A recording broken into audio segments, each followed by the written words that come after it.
most powerful thing that keeps the peace in the United States of America is not required by law. It's just a custom. And it's called a concession speech. We've been doing it for a long time, but there's no law that requires a concession speech. However, it does aid in the peaceful transfer of power. So normally when a presidential candidate is in a fight for the presidency, it's a powerful position. It's like a throne, a king fighting for his throne. He has supporters.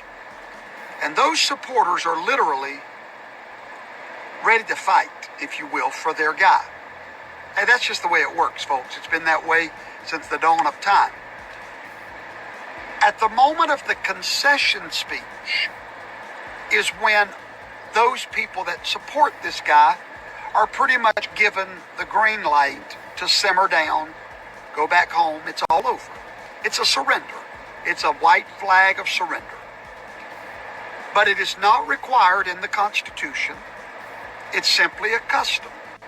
It's a wonderful custom. Once a president concedes, the battle is over. There's no more legal fighting. There's nothing. Everything after that just sort of happens with a rubber stamp. Then the electors get together. They cast their votes in Washington, D.C. The president is officially elected and the votes are certified. And that certification gives that man the presidency. But more importantly, his concession speech from the opponent is what gives him legitimacy and a transfer without drama. But 2 times in our history, presidents did not concede the election. Why? Well, not because they were trying to be rambunctious, but just like Al Gore, they knew that something was off, and they were not ready to give up a fight with a margin less than 1% in all the battleground states. According to the law, Georgia is going to be recounted. We do not have any official result anywhere in the nation. Pennsylvania is going to be recounted. Arizona is still being counted. Nevada is going to be recounted.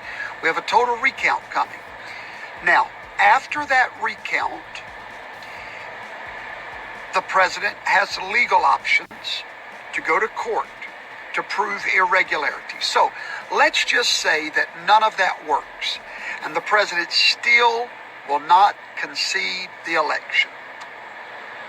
The Constitution, Amendment 12 of the United States Constitution gives you the answer of what will happen. If they cannot rule on it in the court and he does not concede and there's no certification of an undisputable majority, then we go to the House of Representatives. When we get to the House of Representatives, there are 475 members of that House. The election is null and void at that point. It's like it never happened. The numbers do not matter any longer. This has happened twice in history.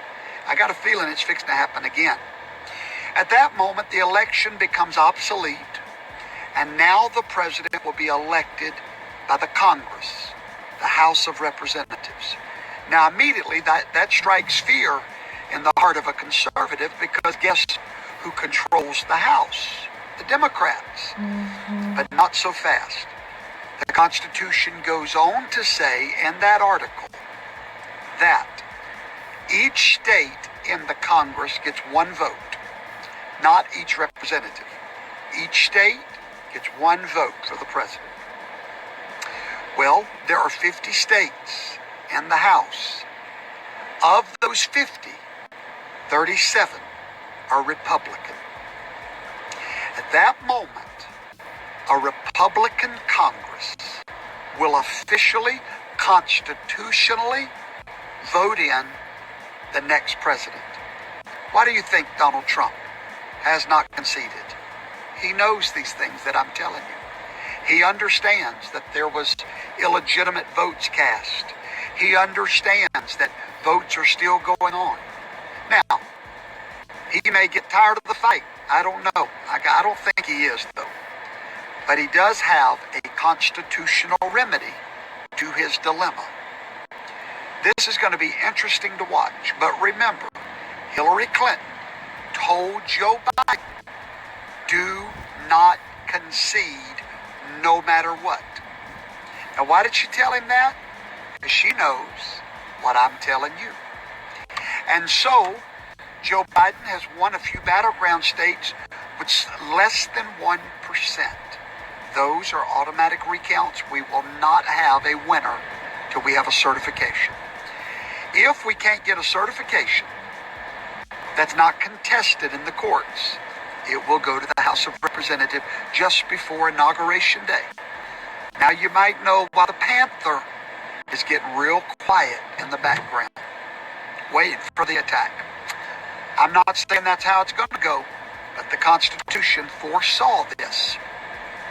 The Constitution made a way for an illegitimate election to be overturned in the House of Representatives.